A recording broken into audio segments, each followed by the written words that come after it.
Geneticist Michael Denton has estimated that the amount of biological information necessary to build all of the proteins in all of the species of organisms that have ever existed on planet Earth could be held in a single teaspoon.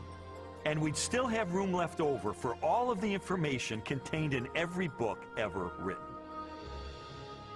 The more I learned about DNA, the more I understood the significance of what Stephen Meyer called the most fundamental question facing biology today. Where did the information in DNA come from? How did it arise in the first place? Well, lots of people have wanted to explain the origin of information by reference to the laws of physics and chemistry, or by reference to the chemical properties of the constituent parts of the DNA. But that would be like saying that you could explain the information in this morning's New York Times headline by reference to the physics and chemistry of ink bonding to paper. There is a chemical explanation as to why the ink sticks to the paper, but that does not explain the way the ink got arranged to convey a message that could be understood by speakers of the English language. Information requires a material medium, but it transcends the material medium.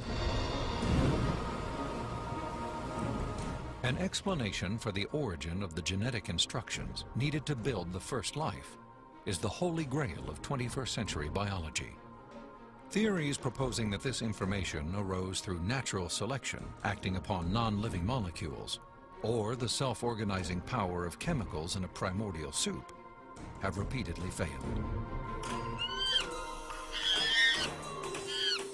Even time and blind chance, the oft-invoked saviors of implausible biological scenarios, have fallen far short as accounts for the source of the instructions in DNA. Mathematicians, for example, have calculated that a universe filled with monkeys, typing relentlessly throughout the oldest estimated age of the cosmos, would have no realistic chance of producing Shakespeare's play Hamlet, let alone a transcript of the genetic information required to build even the simplest living cell. Based on our uniform and repeated experience, which is the basis of all scientific reasoning about the past, there is only one known cause for the origin of information, and that cause is intelligence. Whether we're looking at a hieroglyphic inscription, a section of text in a book, or a computer software, if you have information and you trace it back to its source, invariably you come to an intelligence. Therefore, when you find information inscribed along the backbone of the DNA molecule in the cell, the most rational inference, based on our repeated experience, is that an intelligence of some kind played a role in the origin of that information. The implications of the scientific evidence, coupled with Meyer's logic, are profound. If we are finding information inside every cell and every living creature, could that not be, in a sense, the signature of a creator?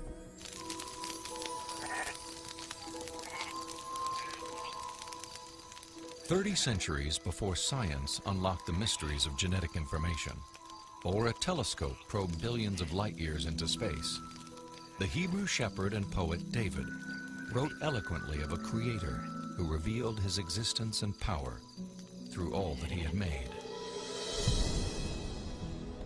The heavens declare the glory of God. The skies proclaim the work of his hands. Day after day they pour forth speech. Night after night they proclaim knowledge. Their voice goes out into all the earth, their words to the end of the world." God himself is invisible. He is a spirit. And yet, one of the purposes he has for us is to find him so we can know him.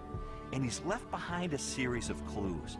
And sometimes we just have to kind of take our blinders off and get beyond our presuppositions and say, wait a minute, I am going to pursue the evidence of science wherever it points. And if it takes me to a very uncomfortable conclusion that there is a creator, then if the evidence points in that direction, that's the way I'm going to go. According to a lot of the mainstream media, the theory of intelligent design is a faith-based idea. And in saying that, they want to dismiss it as something that has no basis in science. But the media has confused a fundamental issue. They're confusing the evidence for the theory with the implications of the theory. The theory of intelligent design may well have implications that are supportive of theistic belief, but the theory is not based on theistic belief. It's based on the discovery of digital code in cells, miniature machines in cells, the fine-tuning of the laws of physics and chemistry, and standard ways of scientific reasoning about the remote past in the history of life. 40 years ago, a lecturer in a high school biology class convinced an inquisitive 14-year-old freshman that there was no God.